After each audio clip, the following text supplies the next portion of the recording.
네, 안녕하세요. 디파이 농부 조 선생입니다. 오늘 여러분들과 한 주간의 비트코인 뉴스를 한번 정리해 보도록 하겠습니다. 오늘도 동환님과 함께 한 주간에 있었던 이슈들을 알아볼 건데요. 안녕하세요, 동환님. 안녕하세요. 네, 한 주간 또 어떻게 지내셨습니까? 이번 주는 진짜 힘들었습니다. 다들 힘들었겠지만, 미친 변동성. 네. 근데 영상 보면 맨날 힘들다고 하십니다. 저번 주에도 힘들고 저저번 주에도 힘들고. 이번 주는 진짜 좀 힘들었던 게 잠을 많이 못 잤습니다. 제 머리 보시면 아시겠지만, 지금 떡 져가지고, 머리 감을 시간도 없고, 대응하느라 되게 바쁜 한 주였습니다. 그래도 동환님이 비트코인을 네. 거의 24시간 이제 봐주시니까 좀 든든합니다. 그래서 요즘 동환님한테 전화를 자주 드립니다. 동환님 지금 괜찮나요?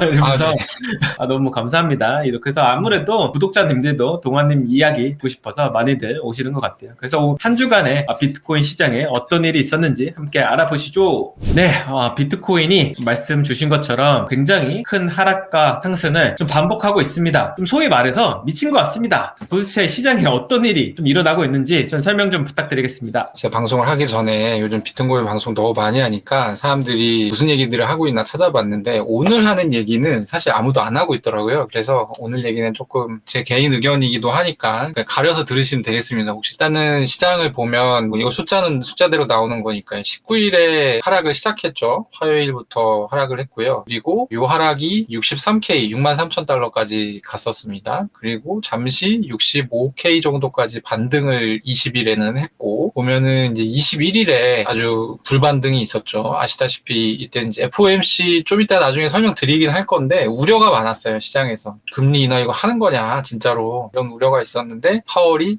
걱정 안 하셔도 됩니다. 이런 이제 립 서비스를 하면서 가격이 많이 올랐고요. 22일에는 지금 촬영하는 날짜가 22일 오후 2시 반인데 이는 이제 하락성 횡보라고 해야 될 것 같아요. 가격이 좀 떨어지면서 횡보를 하는 그런 장세가 나타나고 있습니다. 그래서 지금 66K 정도의 비트코인 가격은 와 있는 상태고, 왜 이번 주에 힘들었냐면 거의 10% 단위로 움직였어요, 하루에. 비트코인 가격이. 알트코인 가격 중에는 뭐 더 큰 폭으로 움직인 것들도 많았고 대응하느라 좀 쉽지 않았습니다. 네, 이게 재밌는 게 뭐냐면 비트코인이 이제 큰 하락을 하니까 이제 알트코인도 큰 하락을 또 동반했었잖아요. 근데 이거 데자뷰 같아요. 저번 이제 상승장 기억해보면 21년도 때 일론 머스크가 우리 테슬라에서 비트코인 지원합니다라고 하면서 이제 폭발적 상승을 막 했었거든요. 이 구간이 비트코인 현물 ETF 승인된 그 시기랑 비슷한 것 같고, 그러고 나서 갑자기 이제 테슬라가 비트코인 환경 문제 때문에 테슬라에서 페이먼트로 사용하지 않겠습니다. 우리 뭐 비트코인 뭐 지원 안 할 겁니다 라고 하니까 엄청 떨어졌었거든요. 그러다가 다시 여차 해가지고 알트코인도 엄청 상승했던 그런 기억이 있는데, 뭐 그런 것들처럼 뭔가 하나하나 큰 상승과 큰 하락이 엄청나게 반복되는 시장 같아요. 그래서 조금 깨달은 거는 언제든지 이 시장은 항상 오늘이 마지막 같은 그런 가격대이지만 언제든지 다시 한번 살 수 있는 기회를 주는구나 라고 조금 배웠고, 되게 재밌는 거는 선뜻 손이 안 나가더라고요, 알트코인에. 그렇죠. 그래서 맞습니다. 역시 상승장 때는 20, 30%뭐 디스카운트 꼭 되면 꼭 사야지 이랬는데 막상 30% 떨어지니까 못 사겠더라고. 이게 사실 많은 분들의 마음일 거라 좀 생각이 듭니다. 그래서 하나하나씩 저희가 한번 짚어보면요, 앞서 말씀드린 20일 이때 떨어졌던 이유를 먼저 한번 살펴보고자 합니다. 20일 때 떨어졌던 이유는 비트코인 현물 ETF의 어떤 순유출이 있었기 때문에 좀 떨어졌다 들었습니다. 이 내용 한번 설명 부탁드릴게요. 지금부터 이제 설명을 드리는 내용은 아마 여기서밖에 못 보시는 내용일 겁니다. 3월 12일에 CPI 발표가 있었고요. 3월 14일에 PPI 발표가 있었습니다. 그 보시면은 이제 요때도 지난주에도 저희가 방송하면서 변동성이 너무 심하다 이런 얘기 드렸었는데요. 왜 변동성이 심했냐면 지금 이제 연준에서 금리 인하를 연내 3번에서 4번 정도 할 것으로 시장이 예상을 하고 있었는데 물가가 계속 높게 나오는 거예요. 1, 2월 물가가 총 물가 지표가 4번 나왔는데 4번 전부 다 예상을 상회하는 물가 지수가 나왔고요. 그러니까 시장 예상보다 높게 나왔다는 거죠, 물가가. 심지어 2월 물가는 내려가지 않고 이렇게 튀어오르는 모습을 보였습니다. 그러다 보니까 이제 사람들 머릿속에 학습된 게 있거든요. 파월이 계속 얘기를 해서 물가가 높으면 금리는 없다, 이 얘기를 하도 많이 해가지고 사람들이 이제 그걸 다 알아요. 그래서 이거 연준이 3-4번 한다 했는데 못하는 거 아니야? 요런 게 이제 지난주에 약간 있었던 불안감이었고, 그게 현실화되기 시작한 것이 요 이제 장표에 보시면 3월 14일에 있었던 비트코인 현물 ETF 인플로우 표거든요, 이게. 요 전까지는 인플로우가 굉장히 많았어요. 인플로우라는 거는 비트코인 현물 ETF로 들어오는 자금이 많았다는 거예요. 그러면 우리 이제 ETF 다 알잖아요. 자금이 많이 들어오면 ETF는 뭘 해요? 비트코인을 사옵니다. 그 돈으로. 그러니까 시중에서 비트코인 매수 압력이 일어나서 가격이 높아지게 되는 가능성이 높아지는 것이고, 근데 이제 이게 14일, 15일부터 이게 확 줄어들었어요. 그래서 제가 저번 방송을 어떻게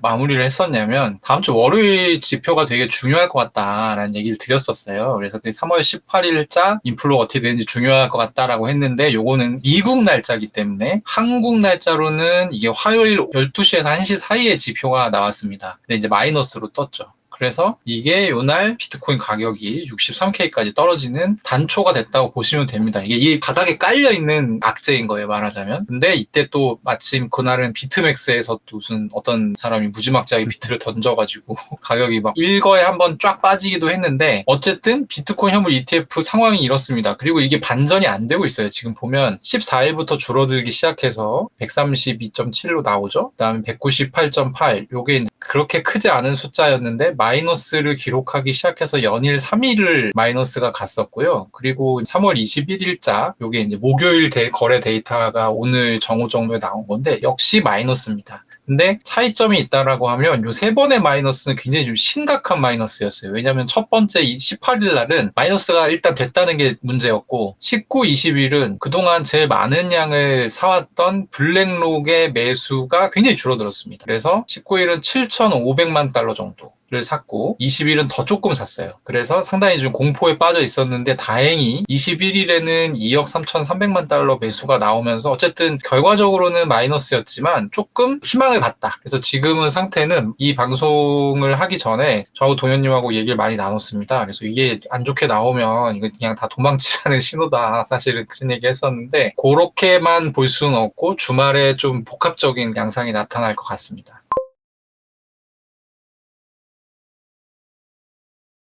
재밌는 게 동아님하고 같이 메시지를 보내는 SNS가 있어요. 거기서 창에 갑자기 도망차가 올라오더라고요. 그래서 뭐야 하고 딱 봤더니 이제 이 얘기를 하시더라고요. 뭔가 ETF에서 뭐 돈이 순유출이 일어나고 있다. 사는 것보다 파는 게 더 많다라고 해서 도망쳐라고 이제 메시지를 보내주셔가지고 그래도 아직은 아닌 것 같은데라고 해서 안 팔았습니다. 근데 시원하게 10% 맞고 왔습니다. 그래서 공포에 질려가지고 아이고야 또 많이 내려가는구나, 또 언제 오르나 또 걱정을 했는데 또 다행히도 굉장히 빠르게 시장이 좀 회복해줘서 좀 다행이다 좀 생각을 했습니다. 이 표에 보시면 이 숫자들이 많아서 좀 직관적으로 와닿지 않으실 것 같아서 제가 크립토 콘텍 좀 보기 좋게 좀 작성한 그래프를 하나 갖고 왔어요. 여기 보시면은 파는 사람은 GBTC, 사는 사람은 다양한데 사는 사람의 폭 자체가 많이 줄었다라는 걸 한눈에 보실 수 있고, 그 반면에 파는 사람은 꾸준히 계속 팔고 있다. 그래서 일시적으로 순유출이 일어났다라고 정리를 해보면 될 것 같습니다. 근데 굉장히 재밌게도 동환님이 이런 자료가 발표됐다고 저한테 말씀 주셨습니다. 무슨 자료냐면 지금까지 우리가 1월 11일 날 아마 비트코인 ETF가 아마 거래 개시가 됐었을 텐데 그때부터 우리가 참 궁금했었잖아요. 이거 도대체 누가 사는 거냐? 개인이 사는 거냐? 기관이 사는 거냐? 그 사람들은 그런 평단가가 어느 정도 될까? 사실 이런 것들이 굉장히 궁금했는데 이 정보가 이제 시장에 나왔습니다. 살펴본 바 굉장히 재밌는 인사이트가 좀 도출이 돼서 동환님이 좀 설명 주실 겁니다. 요거는 이제 트위터 하시는 분들은, X 하시는 분들 아마 한번 지나가면서 간접 후연하듯이 보셨을 거예요. 이게 굉장히 많이 회자가 됐던 장표라서, 뭐냐면 비트코인 현물 ETF를 산 사람들이 얼마에 샀느냐, 평단가를 나타낸 거거든요. 근데 여기 보시면 까만색 선은 비트코인 가격이고요. 파란색 선은 전체 현물 비트코인 ETF 인플로우의 매수 평단가입니다.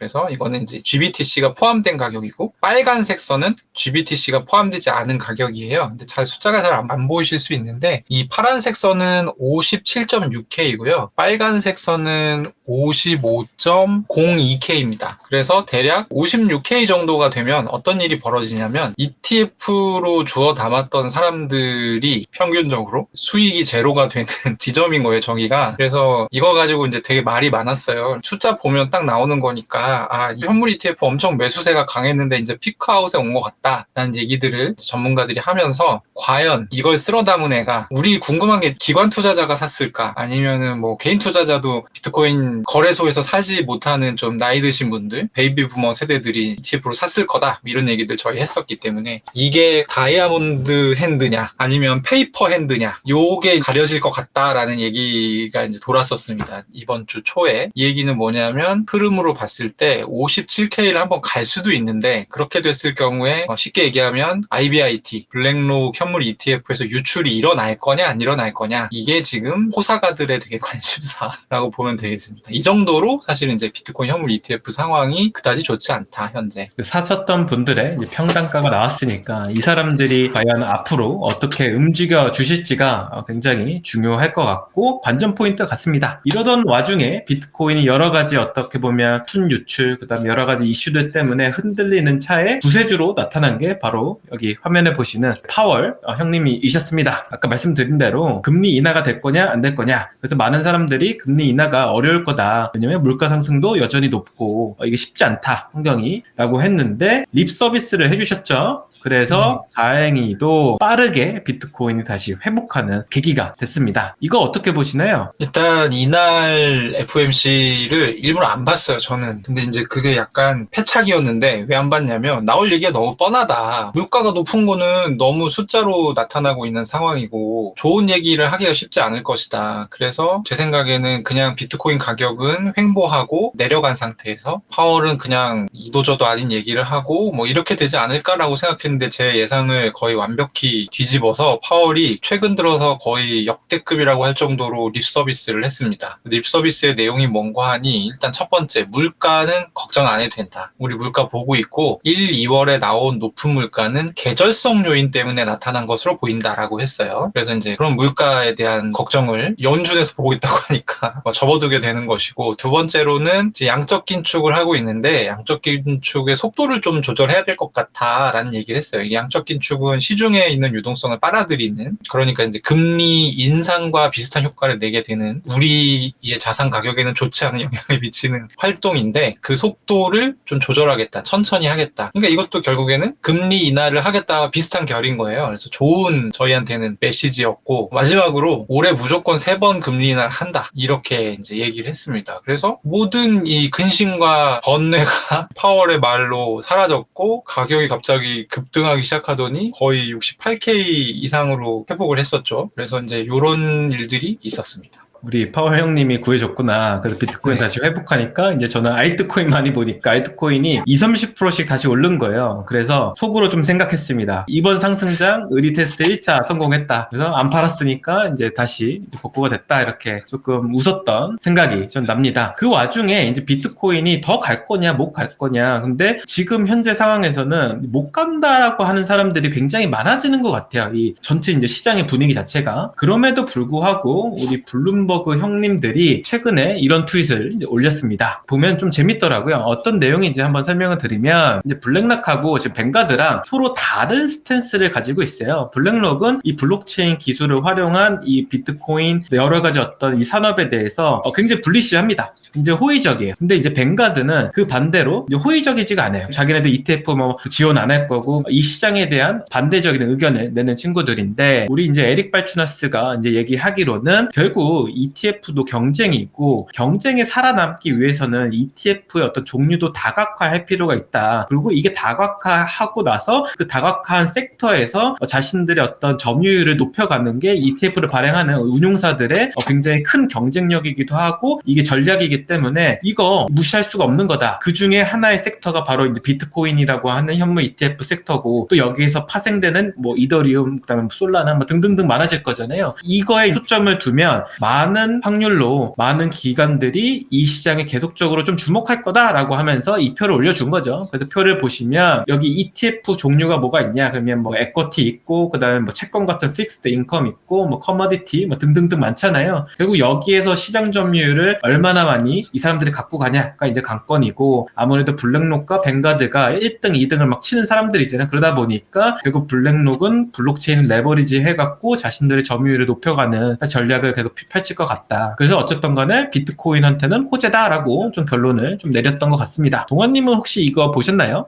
네, 봤고요. 그러니까 저도 이 부분이 되게 궁금해요. 왜냐하면 비트코인 ETF를 마무리를 했잖아요. 사실은 블랙록이. 그리고 나서 한 게 최근에 뭐 RWA 펀드를 만들겠다 뭐 이런 얘기를 또 하고 있어서 이미 블랙록은 좀 다각화를 시작했다고 봐야 될 것 같고, 근데 뱅가드가 너무 완고한 어떤 태도를 보이고 있어서 거물 자산운용사긴 하지만 두 자산운용사의 운명이 아마 저는 이 지점에서 갈리게 되지 않을까 그런 생각도 해봅니다. 네, 맞습니다. 그래서 사실 비트코인을 갖고 있는 여러분들께서는 이런 뉴스가 호재일 수도 있다. 그리고 이 뱅가드와 이제 블랙록의 어떤 태세가 어떻게 바뀌는지 한번 볼 필요가 있다라고 좀 정리를 하면 좋을 것 같습니다. 그리고 또 다른 비트코인의 호재가 있었죠. 호재라기보다는 어떻게 보면 희망 고문, 더 나아가서 조금 나쁜 말로 하면은 정신승리 정도 이제 되는 사실 기사라고 저는 생각하는데, 아직 한국하고 일본, 그다음에 여러 나라들이 연기금에서 이제 비트코인을 자신의 포트폴리오에 편입하냐 못하냐 뭐 이런 것들을 고민하고 있다는 기사가 나왔습니다. 근데 이거는 사실 되기만 한다면은 비트코인에 엄청난 이제 호재로 작용하기 거기 때문에 가격에 큰 반영이 될 거다라고 생각을 하는데, 그 중에서도 일본이 좀 적극적으로 나서고 있다는 좀 뉴스가 났었죠. 그 반면에 한국은 사실 남이 다 하고 끝물에 들어가는 게 사실 한국의 정서기 때문에 한국은 조금 먼 것 같습니다. 그래도 이제 일본이 조금 힘을 내고 있어서 이 부분은 비트코인 가격에 호재가 될 가능성이 높다 좀 보입니다. 이 내용이 근데 사실 이제 좀 자세히 보면 도입을 하겠다라기보다는 비트코인이 투자 자산으로서 적합한지를 우리가 정보를 취득하고 있다라고 공시를 한 거잖아요. 말하자면 발표를 한 건데, 근데 지금 추세로 보면 저희가 이제 오늘 사실 아주 각을 잡고 준비하진 않은 뉴스인데, 아르헨티나 같은 경우는 지금 물가가 너무 많이 올라서 보통은 이럴 때 달러를 샀는데 사람들이 다 비트코인을 사 모으고 있어서 아르헨티나 현지 거래소가 이름이 레몬인가 그래요. 근데 거기가 지금 거의 미어 터지고 있다고 보도도 있었거든요. 그래서 약간 우리가 달러를 옛날에 살 때는 달러만 사거나 아니면 금을 조금 사거나 이랬는데, 그럴 때 생각나는 자산으로 비트코인이 확실히 각인이 되기 시작한 것 같고, 그런 측면에서 사실 한국 같은 경우는 연기금이 머리가 되게 좋은 게 비트코인을 아예 할 수는 없거든요. 한국 분위기상. 그러니까 뭘 하냐면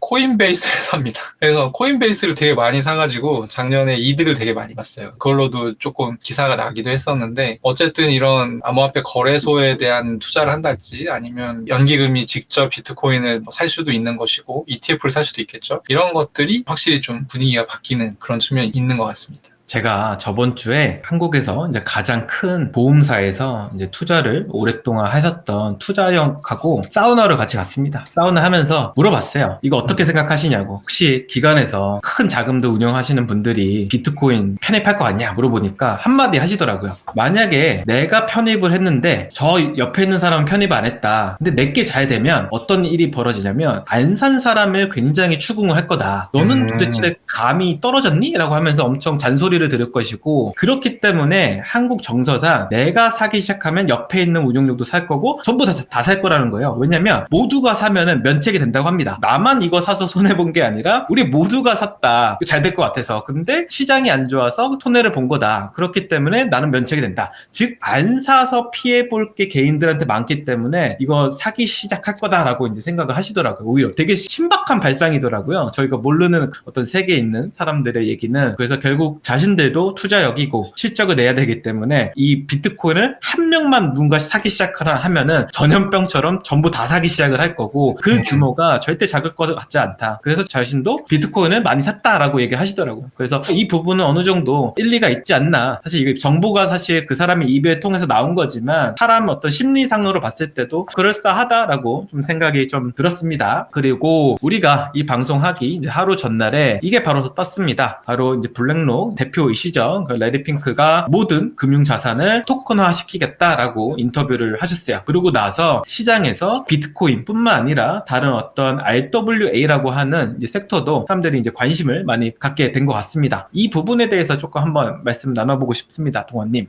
RWA에 대한 얘기는 사실 굉장히 많이 나왔고 다루고 있는 유튜버들도 많고 조선생 유튜버에서도 한 두세 번 하셨죠. 근데 이게 이제 저의 입장에서 보면 약간 계륵입니다. 왜 계륵이냐면 RWA 자체는 엄청 크게 될 섹터고 잘 될 섹터인데 개인 투자자인 저의 입장에서는 그다지 이렇게 이득을 볼 만한 구석이 아직까지는 아주 획기적으로 보이지는 않는 것 같아요. 그래서 지금 나와 있는 RWA 뭐 프로젝트가 온도 파이낸스나 메이커다오나 이런 코인들 가격이 어제 많이 올랐더라고요. 온도 같은 경우는 20% 넘게 올랐고 그런 부분들이 지금 이제 좀 혼재되어 있는 상황이고 블랙록이 이번에 뭘 만들겠다라고 해서 상품에 대한 구체적인 컨셉이 나왔더라고요. 그래서 좀 찾아봤는데 제가 보기엔 국채 기반으로 해서 토큰을 찍는데 스테이블 코인 같은 개념이에요. 한 개당 1달러. 근데 대신에 국채 이자라든지 이제 운용해서 나오는 어떤 이익 같은 게 있잖아요. 이런 거를 반영해준다. 그래서 배당해주겠다. 이런 컨셉이죠. 지금 테더 같은 거 우리는 쓰는데 이자 못 받잖아요. 테더 쓴다고 해서 그냥 테더가 다 가져가는 그런 구조인데 이거를 사용자한테 쉽게 얘기하면 나눠주는 그런 구조인 거죠. 근데 그렇다고 해서 이게 이제 완전 테더같이 유동성이 엄청 강한 스테이블 코인처럼 기능할 것 같지는 않지만 어쨌든 제가 느꼈던 거는 얘네도 머리라는 걸 사용한다. 테더가 먹고 있으니까 그 시장을 잠식하기 위해서 지금 먹여주면서 들어오겠다고 하고 있다. 이런 정도는 느낌이 좀 왔습니다. 저는 이거 보고서 어떤 느낌이 들었냐면 지금 우리가 자주 투자하는 블라스트, 만타, 체인인데 일드 베어링 해주는 거 있잖아요. 뭐 USDC나 이더 갖다 넣으면은 거기서 자동적으로 뭐 그 사람들이 메이커다오나 아니면 미국 국채나 뭐 이런 것들을 사는 볼트에다가 예치를 해주고 거기서 나온 금리를 다시 사람들한테 돌려주는 이런 일드 베어링 체인하고 똑같은 구조를 만들어 놓은 것 같더라고요. 그래서 기관들도 이제 어떻게 뭐 디파이에서 자주 사용하는 이런 볼트를 만들어 가지고 자산을 계속적으로 늘릴 수 있는 수단을 만들어 주는구나 라고 하면서 조금 긍정적으로 봤고 이 부분이 사실 저는 굉장히 마음에 들었습니다. 뭐냐면 이거 나왔을 때 딱 드는 생각이 들었어요.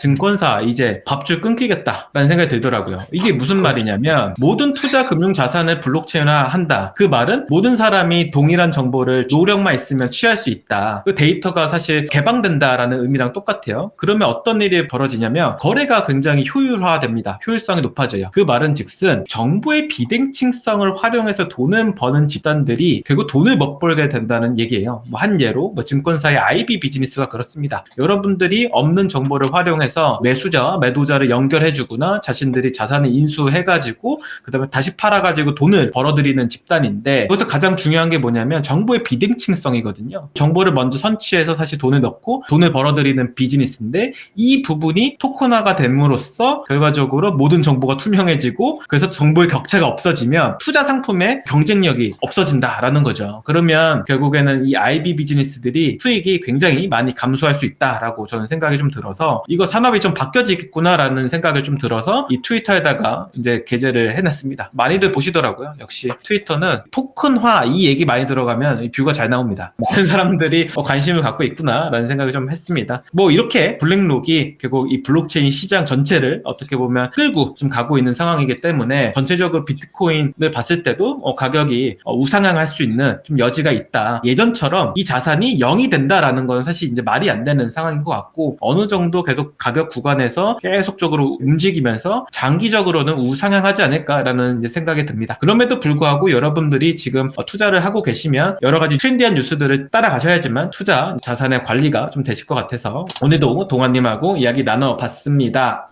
네, 오늘 동환님하고 한 주간의 이제 비트코인 뉴스뿐만 아니라 시장에서 있었던 일들을 알아봤습니다. 많이들 놀라셨을 겁니다. 비트코인 가격이 순간적으로 많이 빠지고 또 많이 다시 오르는 좀 모습을 보이다 보니까 시장에서 도대체 어떤 일이 벌어지고 있는지 좀 궁금하셨을 것 같은데 많은 부분이 좀 해소되셨으면 좋겠습니다. 오늘도 동환님하고 소중한 시간 여러분들과 함께 보낼 수 있어서 행복했고요. 저희는 또 좋은 정보로 여러분들께 찾아뵙도록 하겠습니다. 감사합니다. 빠이. 네, 감사합니다. 빠잉.